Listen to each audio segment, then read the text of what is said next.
Sometimes the one you're searching for is the one you've already met.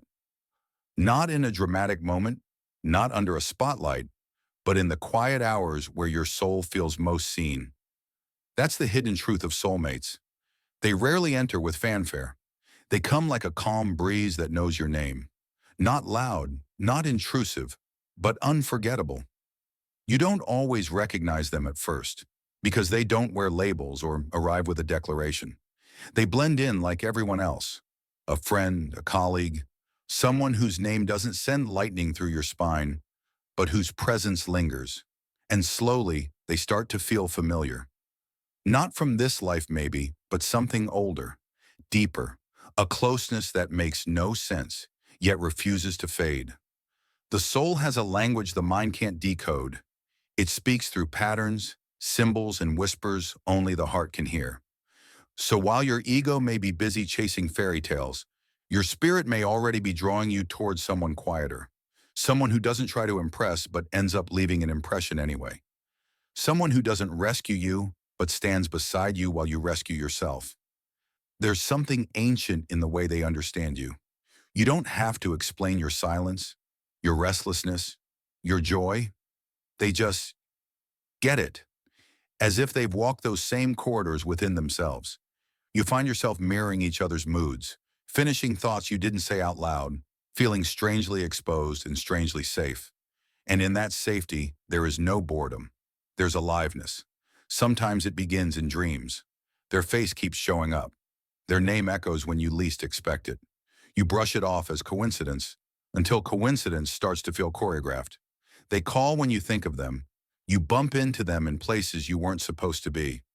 You start to wonder if you're being led to see what's been in front of you all along. And still, it's not always soft. Soulmates don't exist to coddle you. They exist to stir you, to expose the parts of you that are asleep. They may trigger you, argue with you, even frustrate you more than anyone else. But with them, the conflict always breaks into clarity. The chaos always gives way to connection. No matter how many times you drift, something sacred pulls you back. They mirror your light and your shadow. Not to shame you, but to show you, to wake you from the dream of who you thought you were. And through that, you evolve, you stretch. You learn what love looks like when it's not performance, but presence. They are not always romantic, but they are always transformative. Not everyone will understand the bond, but you will feel it deep in your bones, like a truth you forgot you knew. They won't try to change you. They'll challenge you to meet yourself. And in that meeting, something ancient inside you will exhale. Finally, someone who sees what was hidden beneath the noise. That's how the soul recognizes home. Not by logic, but by resonance. It's not confusion, it's depth. A kind of depth that unsettles the ego, but speaks directly to the soul. You're not falling apart, you're falling inward. That friction you feel isn't dysfunction, it's awakening. And maybe, just maybe, your path has quietly aligned with someone else's in a way that defies logic. You notice strange parallels. You're drawn to the same books, haunted by the same questions, stirred by the same inner callings. There's no race here, no rivalry, just two currents flowing toward the same ocean, mirroring and magnifying one another. There's a familiarity that doesn't require explanation. It lives in glances and silences, in the spaces between words. You can feel them in a room even when they're not speaking. There's a language that passes through eye contact and subtle gestures, as if you've had 1,000 conversations without a single word. You may have tried to brush it off, called them just a friend to keep your world from unraveling. Because if you truly saw what they were, you'd have to stop searching. You'd have to admit that something rare, maybe even sacred, has been here all along. And somehow they bring healing without trying. You cry and don't know why. You laugh like you forgot life could be that easy. They awaken parts of you that had gone quiet, corners of your heart you thought were sealed shut. You don't just feel seen, you feel known. And that terrifies you, because when someone sees who you really are, there's nowhere left to hide. But there's also peace in that exposure. You start recognizing yourself again, reflected through their presence. There's a strange sense of unfinished business. Even if your history with them is brief, it feels ancient, as if your souls have circled each other before. The gravity is real and time behaves differently when they're near. A conversation can stretch a moment into an eternity, or an afternoon can vanish like mist. Not because you're escaping reality, but because you're fully in it, fully present. And in that presence, the ego fades. What remains is something unnameable, something infinite. Still, the world doesn't always make space for this kind of connection. Timing, distance, fear. Sometimes they all seem to work against you. But the bond doesn't fade. It matures. It evolves. It deepens. Because true connection doesn't wither in silence. It expands. Even when apart, something between you stays alive. And in those quiet moments, you find yourself daydreaming. Not because you're desperate, but because it feels like they naturally belong in your future. Their presence fits like a key in a lock you didn't know was there. They don't push you to grow. They inspire it. Their honesty makes you braver. Their alignment makes you curious about your own. They call out your false selves, not to hurt you, but to remind you of who you really are. They hold up a mirror, and it's not always easy to look, but it's real, and it's rare. And somewhere in that sacred reflection, you begin to rise. You feel the shift, not just in how they treat you, but in how you treat yourself. You start softening where you used to harden. You start listening where you used to dismiss. And if they go silent for a while, only to return, and it feels like no time has passed, that's your sign. Because true soul connections aren't erased by distance or dulled by delay. They remain steady and sure, waiting for both hearts to be ready. The bond doesn't fade with time or weaken with distance. It remains untouched, uncorrupted by absence. That's how you know this is not something ordinary. It's divine. There's a part of your story, a particular ache buried deep within you, that no one else could quite hold, except them. And they didn't need the details. Somehow they already knew. As if their soul had walked alongside yours long before your paths crossed in this life. Being near them feels like remembering who you were before the world asked you to forget. What you feel around them isn't just love, it's redemption. You return to yourself in their presence, over and over, like the tide finding its way back to shore. Parts of you that had gone quiet, your creativity, your voice, your vision, suddenly come alive. You write again. You dream louder. You speak truths you didn't even know were inside you. They don't just inspire you, they awaken you. This isn't random, it's co-creation. Their energy unlocks yours, not by effort, but by simply existing near your frequency. Others might not see it.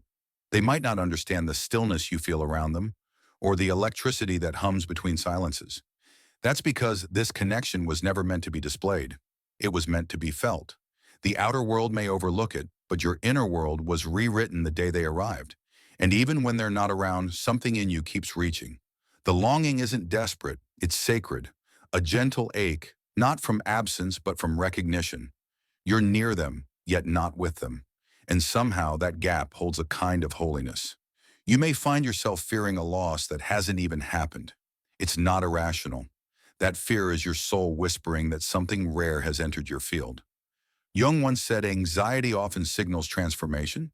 So if they've stirred something in you, made you question, unravel, rebuild, it's because their presence is cracking open your next becoming.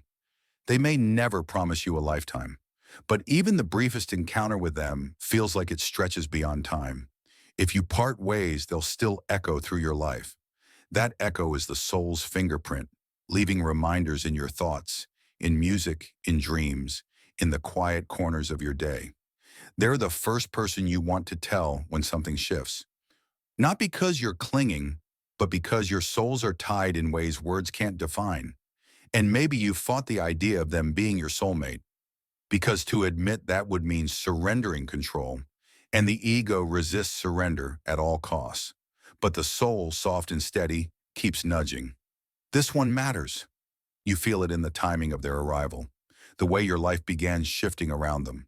Friendships falling away, new insights appearing, truths surfacing like waves. They didn't fit into your old life because they were never meant to. They were meant to expand it. Deep down, you already knew. You've always known. But knowing demands surrender, and surrender is terrifying when you've spent a lifetime holding your breath. Yet Jung said the privilege of a lifetime is becoming who you truly are. And that's what they do. They don't rescue you. They remind you of your light, your shadow, your divine complexity. They don't do it with dramatic gestures. They do it simply by being who they are. The question has never been whether they're your soulmate. The real question is, are you ready to see them as they are? Are you ready to peel back the layers of fear and meet them where soul meets soul? Because the psyche only reveals truth when it's safe to receive it. And if hearing their name makes your soul sit up straighter, if your heart slows when they enter the room, if your spirit leans in while your mind tries to retreat, then maybe they've been beside you all along. Soulmates don't always arrive with certainty. The universe wraps them in the mundane. They show up as coworkers, old friends, the ones you never thought to look at twice. But something in them feels ancient, familiar in a way that can't be explained. Jung believes such bonds are echoes from the collective unconscious, where recognition happens beyond memory, beyond logic. And when they come close, you grow. Not because they push you, but because their very presence awakens your purpose. Not by force, by resonance. Something stirs when your path crosses theirs. Not because it matches yours step for step, but because it's moving in the same direction. It's not sameness that draws you in. It's a resonance, a quiet recognition that sends your soul walking faster. Eager to catch up to a future it suddenly senses more clearly. And as they come closer, it feels less like you've met someone new and more like you've uncovered someone who has always been there, waiting in the echo of your own heartbeat. They don't just reflect your beauty, they mirror your fears, your dreams, your wounds, the unspoken truths you've carried in silence. But they don't hold that mirror to judge.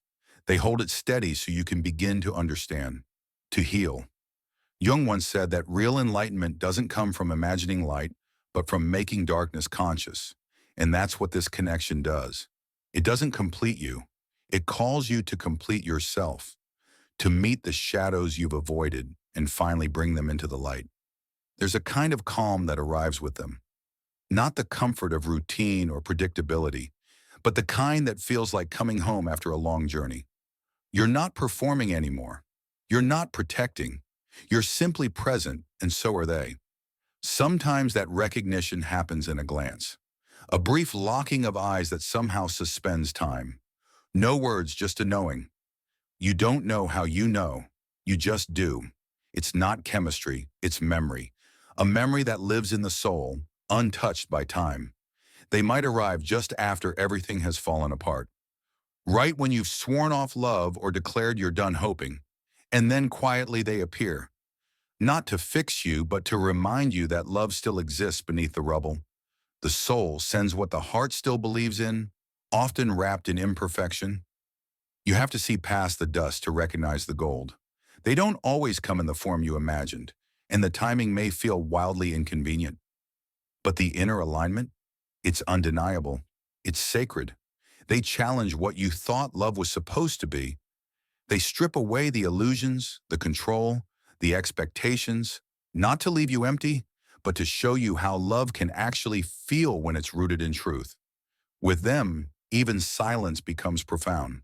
You can sit beside them and say nothing, yet feel completely understood. That stillness holds something greater than words, a sacred thread woven between two souls that have been trying to find their way back to each other. And something in you shifts, your intuition sharpens. You start sensing more, feeling more, becoming more. It's not coincidence, it's alignment. Your soul is rising to meet its reflection. Jung would call it the meeting of anima and animus, the sacred masculine and feminine within you finally beginning to merge. Around them, you're not seen for what you've achieved or what you hide. You're seen for your essence. The gaze that meets you doesn't seek to mold or control, it simply cherishes. There will be moments of frustration, of course, deep ones. But that isn't failure, it's initiation. They aren't here to flatter your ego. They're here to awaken your soul. And that awakening is rarely comfortable. It comes through tension, through challenge, through reflection. Something new is being born in you through that connection. something honest, something whole. You'll try to make sense of it. You'll try to name it, to explain it, but it keeps slipping past the words. That's because this connection doesn't live in language. It lives in energy, in instinct, in the silent symphony between two spirits that remember each other. Even the mundane feels enchanted when they're near. A song you've heard 1,000 times suddenly makes sense. Colors feel brighter. Moments hold meaning. Their presence rewires how you see the world. And still, you might resist. You'll tell yourself not to care, to let go, to keep your distance. But the soul never forgets its echoes. The more you push the thought away, the more persistent it becomes. They may be your opposite in more ways than one. But instead of dividing you, those differences feel like invitations, openings into new dimensions of yourself. Jung believed that wholeness comes through the union of opposites. And sometimes that union begins in friction, in learning, in surrender. They may disappear for a while. Life pulls them away, or maybe fear does. But even in their absence, they remain. You see them in the way a stranger speaks, in the lyric of a song, in the timing of lessons that suddenly make sense. They become part of the framework through which you now experience the world. What you feel isn't just attraction, it's gravity. You don't crave their body. You long for their soul. You want to sit with their shadows, listen to their story, touch the depths they don't show anyone. Because in exploring them, you're discovering yourself. And in loving them, you're finally learning how to love all of you. You may try to love others to fill the silence they left behind, or to convince yourself that what you felt was just a passing spark. But something always feels slightly off. Not because those others aren't worthy, but because your soul already remembers what alignment feels like, and it cannot unknow it. No matter how much logic you pour over your feelings, no matter how many distractions you gather, your heart remains aware of a deeper truth. When you're with them, you don't feel smaller or larger, you feel equal. You are both student and teacher, exchanging wisdom not through control, but through presence. You learn from each other not because either of you has all the answers, but because your connection is a dialogue between two souls equally invested in becoming. And that is rare. That is sacred. Sometimes they say what you've never said out loud, but thought 100 times. They finish your sentences, not because they're guessing, but because they're tuned to the same internal frequency. It's not fantasy. It's not a trick of longing. It's real attunement. The kind that doesn't happen often. The kind that wakes you up to what true resonance feels like. And then you see it. The flashes of what could be. Not some idealized, polished version of love, but something grounded. Something real. Your imagination, once cautious, starts quietly building a world with them in it. Not as a fleeting figure, but as part of the foundation. You catch yourself wondering what it would feel like to grow alongside them, to share silences, small joys, even the storms. They won't just touch your heart, they'll trigger it. They'll activate the parts of you you thought were healed, the shadows you swore were buried. But that's where healing begins, not in avoidance, but in exposure. They aren't here to wound you. They're here to reflect what still needs your love. And in their presence, somehow, you feel stronger. Not because they rescue you, but because they remind you that you've always had the power to rescue yourself. They don't fear your darkness. They meet it. They don't flinch when you reveal the raw, messy parts of your past. They stay. They see through it. And they choose you, not in spite of it, but because of it. That is not fantasy. That is divine love. Awake, aware, and anchored in truth. You might feel magnetically drawn to their pain too. Not because you want to fix them, but because your soul recognizes the shape of their scars. It whispers, I see you. And in that recognition, something sacred is born. Soulmates don't just love, they witness, they honor. They hold space for healing, not alone, but together. Their truth has weight. When they speak, it settles into your bones. You carry their words with you without meaning to. They ask the questions no one else dares to ask, and they do it not to expose you, but to lead you into your own clarity. Their curiosity isn't invasive. It's intimate. It seeks to understand, not analyze. Their joy lights you up. Their sorrow echoes in your chest. This isn't emotional fragility, it's resonance, a soul-level bond that bypasses the surface. Around them masks fall. You're no longer managing how you're perceived, you just are, fully unfiltered. And instead of judgment, you're met with presence. This safety, the kind that allows your soul to exhale, is the soil where transformation takes root. You realize that some part of you always believed in this kind of love. Their presence doesn't create that belief. It confirms it. You start trusting life more when they're near. Not because they have the answers, but because their energy makes you feel like the universe has been listening all along. They aren't the finish line. They're the signal that you're already on the path. Your creativity shifts. Your intuition sharpens. Your authenticity surfaces. Not because you're trying to impress them, but because their presence calls out the most honest version of who you are. This isn't chemistry, it's alchemy, the kind of energy that changes you without permission. Even in their silence, there's volume. Even in their absence, there's presence. Maybe nothing has happened between you, not in the obvious way, but something has already changed. You are not who you were before you met them. Their very existence has rearranged something inside you, and it's impossible to go back. You may be afraid to speak it aloud, to name what you feel, but the soul doesn't wait for words. It already knows. What matters is your own recognition, that silent inner nod that says, this is real. Perhaps you had a different idea of who your soulmate would be, a different face, a different story, a different shape. But the soul never falls for appearance. It falls for essence. And when you truly see theirs, beauty rewrites itself. The fairy tale fades.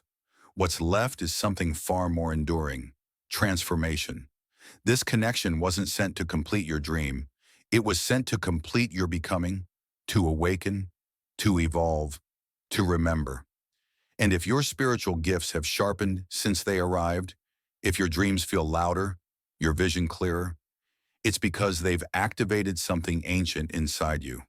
Not a fantasy, a truth you've been carrying all along, just waiting for someone to help you remember. Your dreams sharpen, your intuition deepens. There's a clarity rising within you that feels ancient, familiar, like something you always knew but forgot until they arrived. They don't gift you this inner knowing. They awaken it, as if their presence brushes dust off a part of your soul that had been sleeping. Jung would call this individuation, the slow, sacred unfolding of your true self.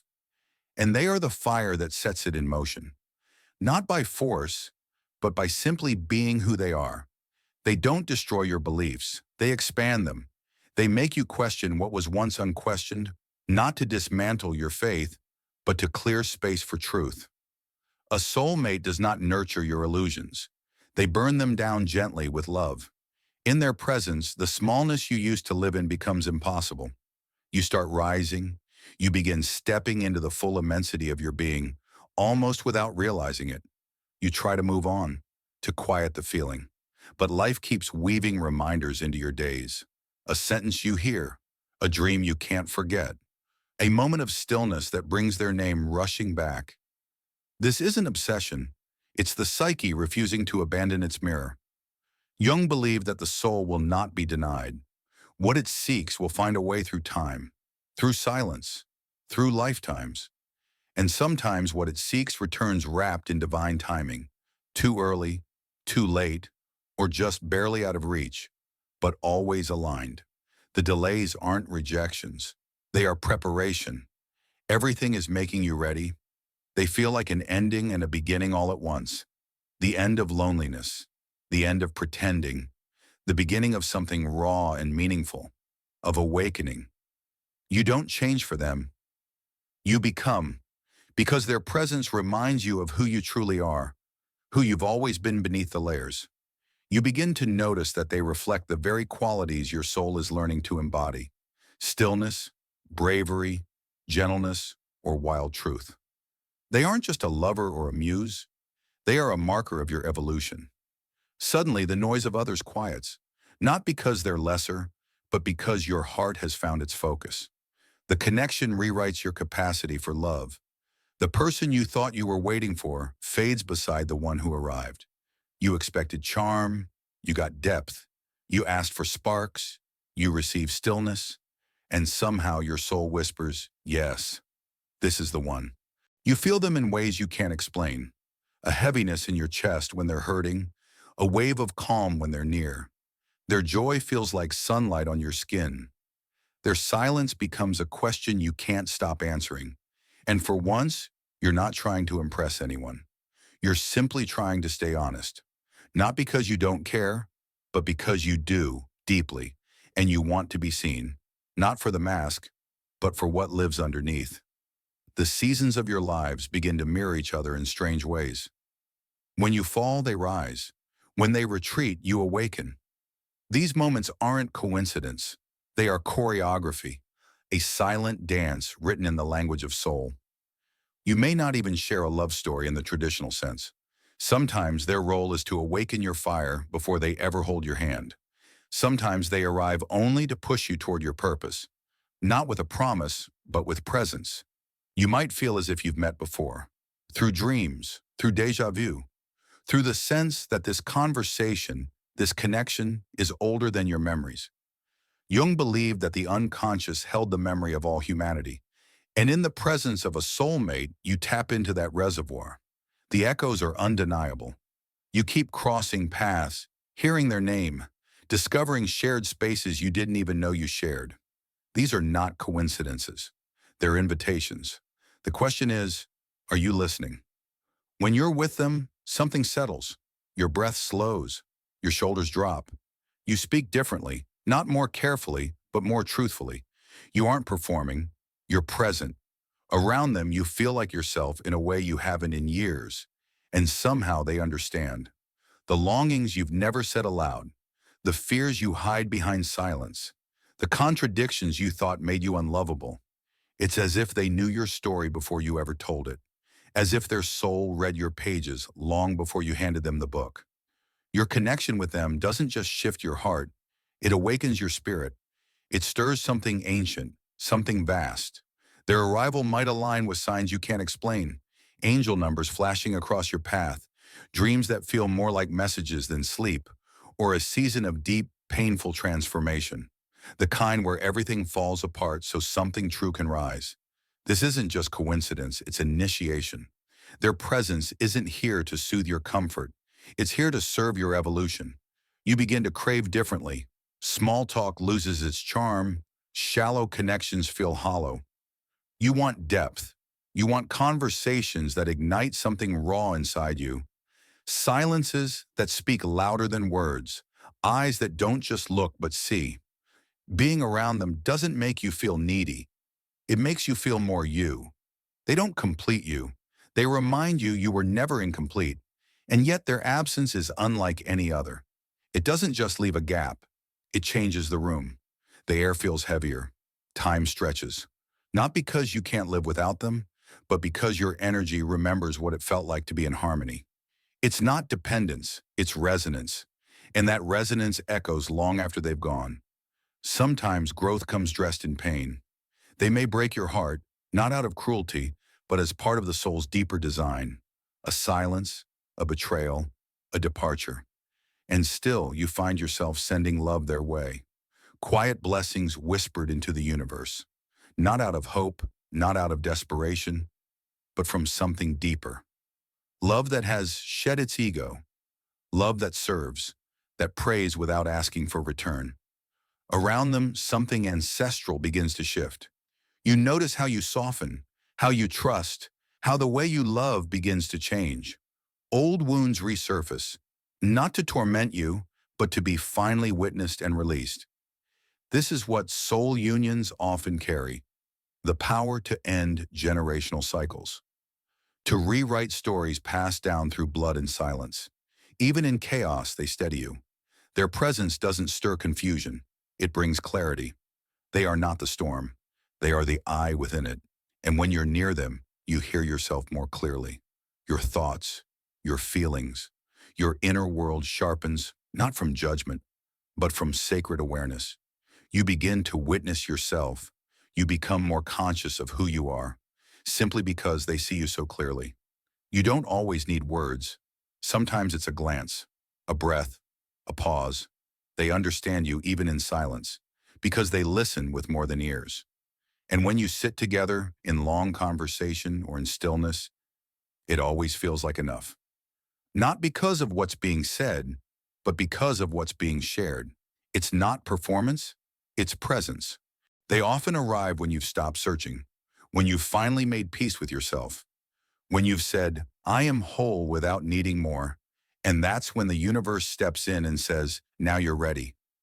Even if they don't consciously feel the same bond, your soul knows. It recognizes the connection, even in their unawareness.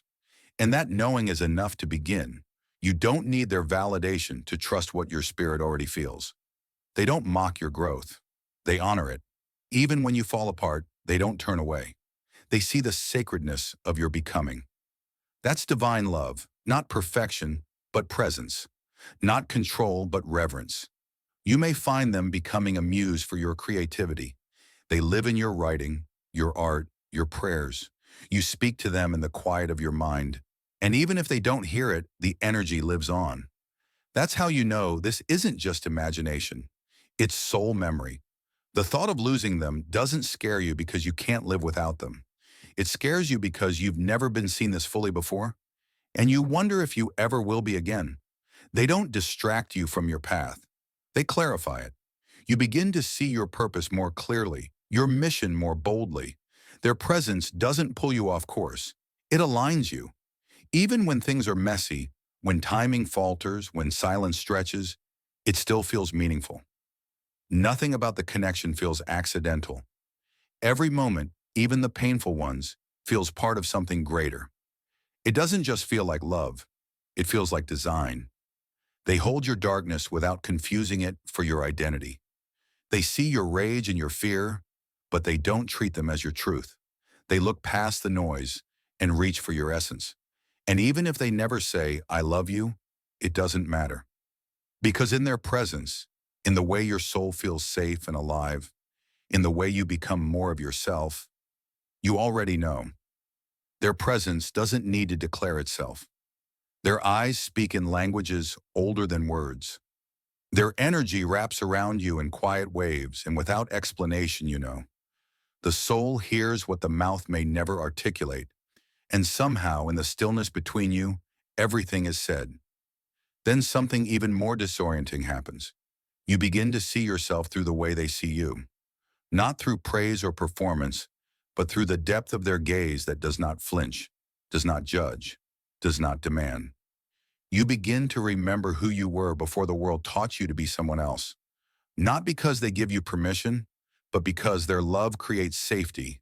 And in that safety, your own soul starts stepping forward, more visible, more brave. Even their flaws hold a kind of sacredness. Not because they are flawless, but because even their imperfections feel like part of some larger truth. There's no pedestal here. There's just a holy familiarity that keeps pulling you in. Not from fantasy, but from recognition. They weren't hidden from you. They were simply quiet, present, orbiting your life like the moon. Gentle, faithful, illuminating everything once you finally looked up. You realize then, love doesn't always thunder into your life. Sometimes it whispers. Sometimes it waits. And once you truly see them, there is no going back. Blindness is no longer an option. Your eyes have adjusted to something real, and something even deeper begins to happen. Layers inside you start to unravel, not in panic, but in invitation.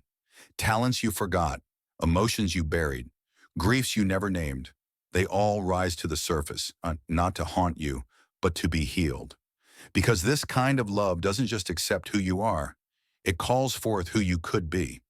They ask the simplest questions. Are you happy? What do you want?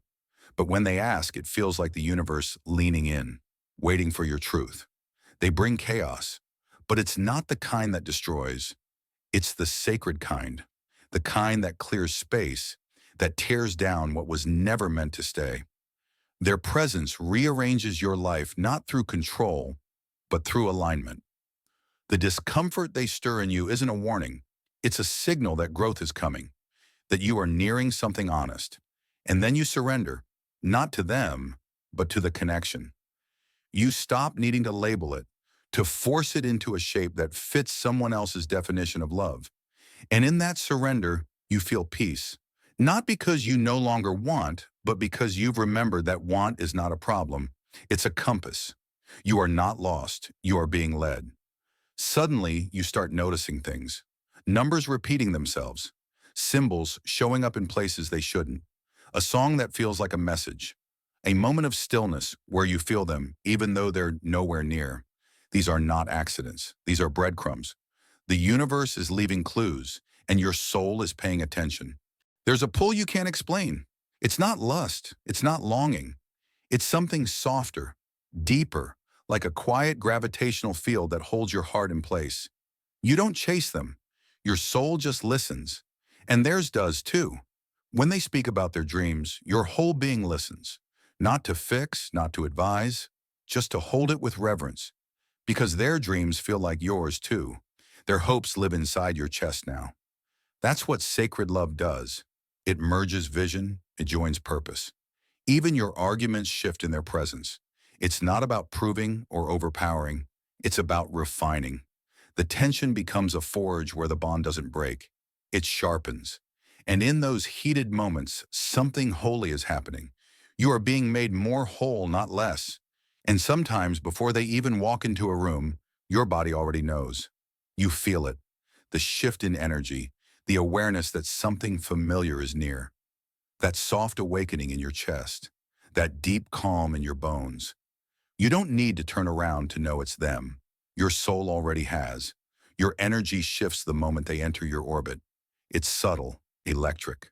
The air thickens, your breath slows, and something invisible starts to sing between you. This is not conversation. It's communion. A language without syllables. A dialogue that bypasses the mind and speaks directly to the soul. And in their presence, you begin to soften, not into weakness, but into a deeper kind of strength. The kind that doesn't need to shout or prove. The kind that listens, that yields, that breathes. You become gentler, more open, as if the hard shell you built to survive is no longer needed. They don't rescue you. They remind you that you were never lost, just buried. When you feel untethered, they don't offer a map. They become a mirror, reflecting back your truest self. Not the self shaped by fear or expectation, but the one that has always been quietly waiting for you beneath the noise. And the first time they hold you, it's not body to body. It's essence to essence. Everything stops. It's not new, it's familiar. As if your soul sighs finally. As if lifetimes have led to this moment. They won't always tell you what you want to hear. Sometimes their words cut, but only where healing is long overdue. They don't hurt to harm, they hurt to awaken. Because they know, somehow, exactly where your soul has been asking for light. And with them, you don't fall in love the way the world told you it would happen. You rise. Into love, into truth, into yourself. They don't need you to be small to love you. They don't shrink you to make themselves bigger. They rise with you. They elevate you, not into fantasy, but into something sacred. This is more than attraction. This is resurrection. Even in separation, they stay. Not in the obvious ways, but in the soul echoes. In the way your body still turns toward their absence. In the way their laughter shows up in the breeze, or their silence becomes a quiet companion to your own. They don't leave. They echo. And the more you try to explain it, the more language fails you. You begin to believe in things you once dismissed. Synchronicity, soul contracts, divine timing. Because their presence doesn't make sense to the mind. It makes sense to something deeper. You stop thinking. You start remembering. They see parts of you you've barely glimpsed. Before you believe in your own voice, they call you powerful. Before you've accepted your light, they name you healer, artist, visionary. Not to flatter you, but because they can see what you've forgotten. And their belief in you doesn't feel like praise. It feels like prophecy. When you look into their eyes, it's not about beauty. It's about recognition. There are stars in their gaze, memories, questions, truths. You feel lifetimes collapse into that one moment. You see yourself. You see who you've been, who you could become, all in one glance. They stir healing not by offering solutions, but by being real. Their truth, no matter how sharp, becomes medicine. And somehow, even the burn of it feels like grace. They don't rescue you from your pain, they sit with you in it. And that presence alone becomes the cure. You start to understand what sacred space really means. Not just between two bodies, but inside your own chest. They don't just teach you how to be with someone, they teach you how to be with yourself. The bond becomes a doorway, not just to them, but to your highest self. And suddenly, vulnerability isn't terrifying anymore. It's luminous, it's magnetic. Being raw feels like being radiant, because they don't weaponize your truth. They honor it. They hold it like it's something holy, because to them it is. They hold your truth like sacred scripture, not skimming the surface, but reading every line as if it were holy. And in their presence, something ancient inside you exhales. You realize you haven't been waiting in longing. You've been preparing in trust. Every ache, every closed door, every detour now makes perfect sense. Because the arrival of their energy makes all your waiting feel like sacred timing. And suddenly you don't crave closure anymore. The stories that once haunted you begin to lose their sharpness. Because their presence offers something infinitely more powerful. A beginning. Not a reset. A resurrection. You see now that healing isn't always solitary. Sometimes it walks into your life in the form of a soul that sees you so deeply. Your wounds start releasing themselves, simply because they've finally been witnessed. They understand your silences, not as avoidance, not as distance, but as a kind of sacred listening. They don't fill the quiet, they respect it, because they know something is unfolding there. They give you space not to step away, but to let you breathe. This is not love born of ego.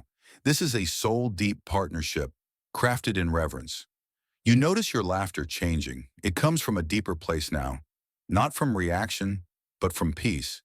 Your body laughs the way it might laugh under warm sunlight or in a safe embrace, because the soul is finally at rest. And something about this bond feels protected, even sacred, as if unseen hands are guarding it, not because it's fragile, but because it's rare. And the universe, it doesn't let you forget.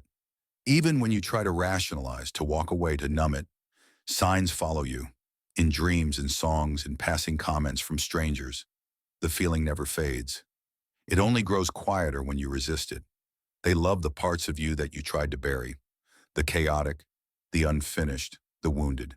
And in doing so, they hand those parts back to you, not as flaws, but as fragments of your power. You start to see yourself not in pieces, but in wholeness. This is what Jung meant when he said that the most terrifying thing is to accept oneself completely, because real love, sacred love, doesn't flatter, it frees. You begin to understand love not as attachment, but as alignment, not as control, but as communion, not as fear, but as flow. Their presence slows everything down, not because life has paused, but because you've stepped into presence. And presence is the closest we come to divinity. You no longer chase the image of love. You feel its truth. You stop needing it to look a certain way, because now you know how it feels. Not in fireworks, but in calm. Not in drama, but in recognition. They teach you that love was never about fixing the broken parts. It was about realizing you were never broken. You were in process, becoming, shedding, remembering. And then, one quiet day, you finally admit to yourself what your soul has whispered all along. They were always here, maybe hidden, maybe overlooked, but always present. And in that realization, the soul smiles. Because the deepest secret has never been about finding someone else. It has always been about having the courage to see the divine reflection standing in front of you, and to finally remember who you are through the eyes that have seen you all along.